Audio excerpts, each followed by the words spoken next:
Good morning সবাইকে। তো just আমি ঘুম থেকে উঠেছি আর উঠে দেখছি আমার মুখটার অবস্থা ভীষণ খারাপ, তাই আমি তোমাদেরকে সেরকম একটা দেখাতে চাইলাম না আমার এই বাজে মুখটা। তারপর আমি তাড়াতাড়ি করে ফ্রেশ হয়ে ব্ল্যাক কফি খেয়ে আমি চলে গেছিলাম ব্রেকফাস্ট বানাতে। মানে সেরকম কিছু না, ওই আর কি জাস্ট সুজি বানিয়েছি। আগের দিন রাত থেকেই প্ল্যান ছিল যে পরের দিন ব্রেকফাস্টটা আমি বানাবো। আর এইখানে দেখো আমার বাড়িরটা আর পাশের বাড়িরটা কি যে এখানে ইশারা ইশারায় কী কথা বলছে ওরাই জানে। মাঝে মাঝে কিন্তু রান্না করতে বেশ ভালোই লাগে, আর আমার যখন মুড হয় যে আজকে আমি রান্না করবো তো সেদিনকে আমি কিছু না কিছু একটা রান্না করেই ফেলি। সেদিনকে সকালবেলা সুজিও বানিয়েছিলাম, প্লাস দুপুরবেলা লাঞ্চের জন্য আমি দই কাতলাও বানিয়েছিলাম। আমি যদিও এটা সেভাবে একটা আইডিয়া ছিল না কীভাবে বানায়, তাই ইউটিউব দেখে মোটামুটি একটু বানিয়েছিলাম। আর দেখতে তো ভালোই হয়েছিল আর খেতে তো সত্যিই খুব ভালো হয়েছিল।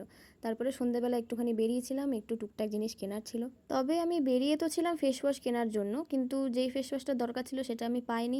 তার বদলে উল্টাপাল্টা জিনিস দেখা আমি শুরু করে দিয়েছি। এই যেমন এইগুলো পায়ে পরার, কিন্তু আমি দেখছিলাম যে কোনোভাবে হাতে পরা যায় নাকি, কিন্তু দেখলাম যে না, হাতে পরা যায়। তারপরে এরাও চলে এসেছিলো আমাকে নিতে, মানে সৈকতদা আর রিয়া।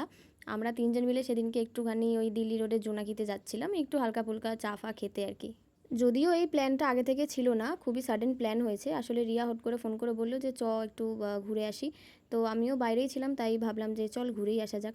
আর সেদিনকে রিয়ার মুডটা এতটাই ভালো ছিল যে ও সেদিনকে যা যা আমরা খেয়েছি দাঁড়াও তোমাদেরকে দেখাচ্ছি। তো সেদিনকে ও পুরোটাই আমাদের খাইয়েছিল, মানে পুরোটাই ওর তরফ থেকেই ট্রিট ছিল। তো কেন ট্রিট ছিল সেটা তো আমি বলতে পারবো না। যাই হোক, তবে সেদিনকে চাটা খুব ভালো ছিল। নর্মালি আমি দুধ চা খাই না, কিন্তু সেদিনের চাটা সত্যি খুব ভালো ছিল। আর তোমাদের বলছিলাম না রিয়া আমাদের কী কী খাইয়েছে, এই যে এখানে ফিশ ফিঙ্গার আর ছিল চিকেন ড্রামস্টিক। তবে চিকেন ড্রামস্টিকটা খুব একটা ভালো লাগেনি আমাদের, কারণ একদমই চিকেন ছিল না, শুধু হাড়ই ছিল আর শুধু কোটিং ছিল। তবে ফিশ ফিঙ্গারটা খুব একটা যে খারাপ খেতে ছিল তা নয়, ফিশ ফিঙ্গারটা মোটামুটি ভালোই ছিল। আর আমার তো এগুলো খেতে খুব ভালোই লাগে। যদিও তোমাদেরকে আমি আগে জানিয়েছি যে এখন আমার একদমই জিম যাওয়া হচ্ছে না, যার কারণে আমি 1 মাস ধরে প্রচুর উল্টাপাল্টা খাবার খেয়েছি। আর এইখানে দেখো সৈকত এখানে খোঁজার চেষ্টা করছে যদি ভেতরে চিকেন পাওয়া যায় আর কি, যদিও পাওয়া যায়নি। আর সেটা নিয়ে আমি অবজেকশনও জানিয়েছিলাম। তারপরে আমরা বেরিয়ে গেছিলাম বাড়ির দিকে যাব বলে। ও হ্যাঁ, তোমাদেরকে তো দেখাইনি তখন আমি কোনটা কিনেছি। এই যে আমি ফাইনালি এইটা কিনেছি, যদিও এগুলো পায়ে পরার, কিন্তু আমি হাতে পরে নিয়েছি।